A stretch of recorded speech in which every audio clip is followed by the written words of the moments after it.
Pilates is amazing for many reasons, but building strong, juicy, rounded glutes is not one of those reasons. Please do not believe all those workout programs that in 20 days will build you rounded glutes by doing some weird exercises on the wall. By the way, this is great exercise for glutes, but body weight on its own will not give you the results that woman who is promoting the workout program has, because she did it in the gym, people. Welcome to my channel. Today we will start with Pilates, but not the type of Pilates, not the Pilates that promises you results that don't exist. So there will be no visual representation of doing mat Pilates. You will not look a completely different person after a month of doing it. No, but your spine, your hips, your back can feel completely different after doing a month of Pilates. Okay? It's not all just about the looks. And especially if you're not active and you want to start slowly, doing home Pilates exercises is very good start. Especially if you have some back discomfort and you're not sure what's happening. Most likely you are weak and sitting a lot, as too many people. You are at the right place. But before we start exercising, it's important to understand the principles of Pilates. It's important to understand principles of every workout, because if you do things incorrectly, you can hurt yourself. So I'm not saying that every person needs to have knowledge of a trainer, but you need to understand your body. And then it happens often that people who go to Pilates, they injure themselves and then they blame the teacher or the class itself or yoga or whatever. No, it's simply because you don't understand your body and the movement, and you should have basics. And that's why I'm here. So as I said, Pilates principles. We will start laying on the ground. So please follow me. First principle is regarding our breath, breathing. Breathing is so important for mental health, to calm ourselves down, but also physically we can use breath and the muscles who work during breathing to help us through movement and strengthen our deep core muscles. Okay? So I want you to just lay down. Any way you find comfortable. Try to relax all your muscles. Special attention to our shoulders and upper back, and relax and let your shoulders touch the ground. Okay? Now here, just notice what's happening in your body when you are breathing as you do. No change. Just breathe naturally and notice what's happening.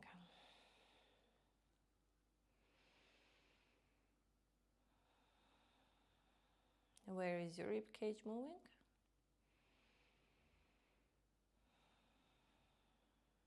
Are you moving your shoulders?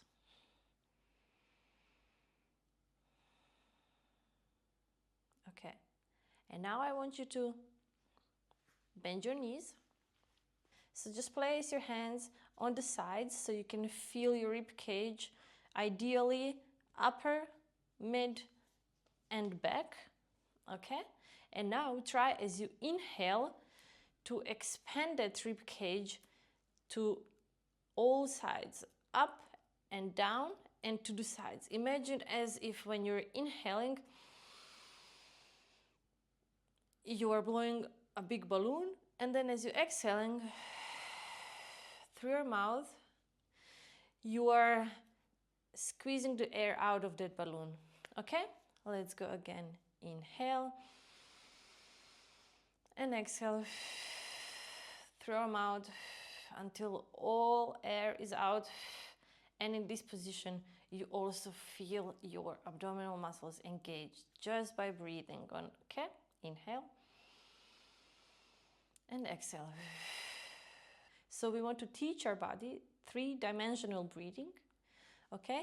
Not just to stay here shallow on top. Okay? We want to have that expanded inhalation, and then as we exhale, use our mouth to activate all those deep core muscles to exhale, and as I said, to engage the muscles and protect our spine.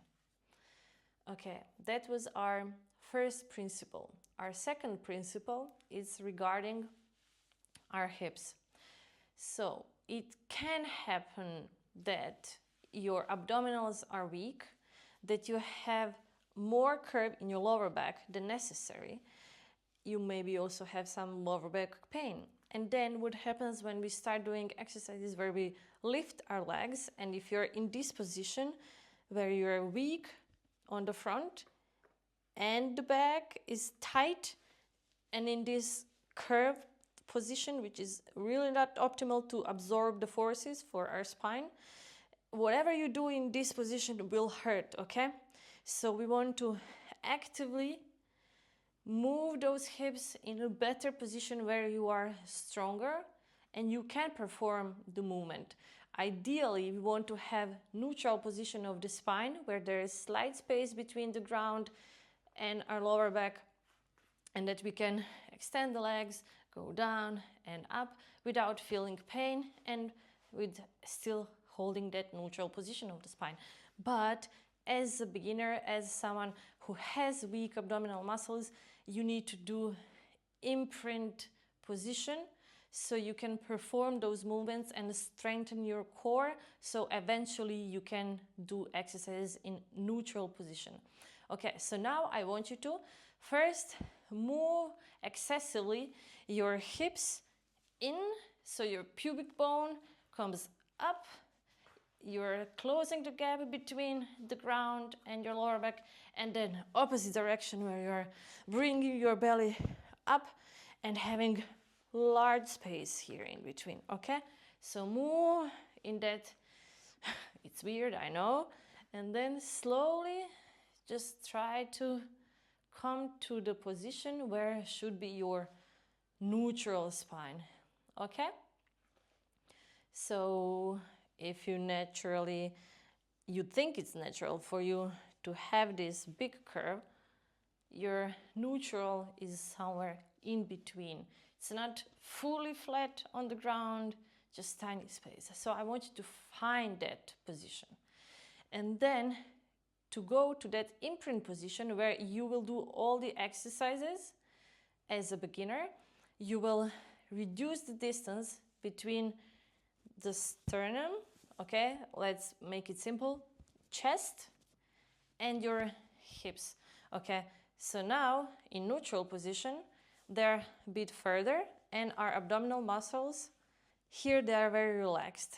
And then as you do the imprint, you're reducing this distance. Look where my fingers are, okay? So you're reducing that distance by engaging these muscles here, and automatically we are closing the gap between ground and our lower back. So we are not just simply moving our hips, our glutes are doing nothing here. The movement is in your abs. You are slightly crunching here. If you punch yourself, you can feel that they are active and protecting you from the punches. And then you will, with inhalation, go back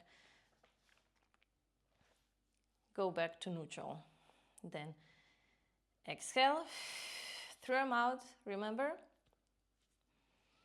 And inhale, relax, go back to neutral.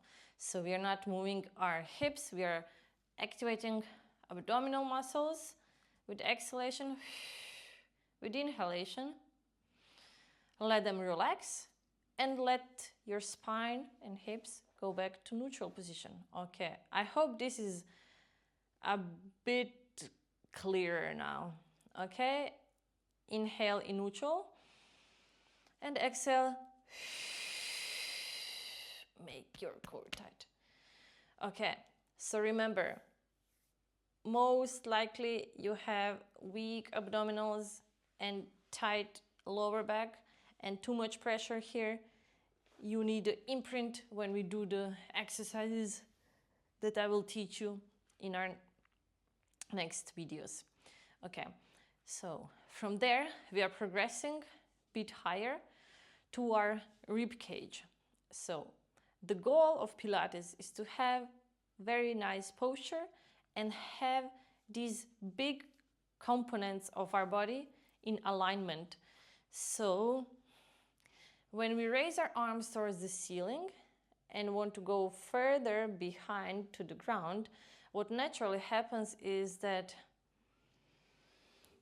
our rib cage comes up, and then again we have two big curve here, and our spine is not in neutral position, and our hips and rib cage are not in alignment. So we want to teach our body, as we're doing the exercises, in this case when we're raising our arms, to activate again muscles here to prevent rib cage from going up. So we want to keep rib cage steady. Okay, we will inhale, bring the arms up, but rib cage stays in the same position. Exhale, bring the arms back to your hips. Inhale and exhale. Inhale and exhale. Okay, I think this is easier to understand. We just don't want any movement as we're breathing and doing exercises where we are using our extremities. Okay, then after that we want to place focus on our shoulder blades. Okay, so as we extend arms towards the ceiling, here we should be in neutral position. Neutral position is always, make it simple, just what's normal. Okay, what's standard, what is our setup, let's say. Okay, so when we inhale and we move the shoulder blades apart from each other, which makes our arms longer, you see, I'm not moving my elbows, I'm just extending arms, moving my shoulder blades and allowing my arms to go higher as the shoulder blades go to protraction and are far from each other. Okay, inhale and then exhale, bring them back to neutral position in our setup. Ideally we have them like flat on the ground next to each other, and then we inhale, move them apart, and exhale, bring them back to neutral position. Inhale up and exhale down. What I noticed that probably due to motorcycle accident and all that recovery process and not using my body optimally, I developed some imbalance in my right shoulder blade, and I feel that movement is not as smooth as it should be, but I'm working on it with Pilates and some other strength exercises. So that's normal. No one is perfect. And I'm far from it. There's every part of my body where I have some imbalance. Well, makes things more interesting, right? Okay, now we will go to retraction from our neutral setup spine position, where we will inhale. We will exhale and press the shoulder blades into each other and into the ground. Okay, inhale, relax to neutral. Exhale, press them into each other and flat into the ground. Inhale, neutral. Exhale, into the ground. Okay, now let's go. Inhale to protraction. Shoulder blades are far from each other. And exhale, retraction. Press, activate those upper back muscles. Inhale. And exhale.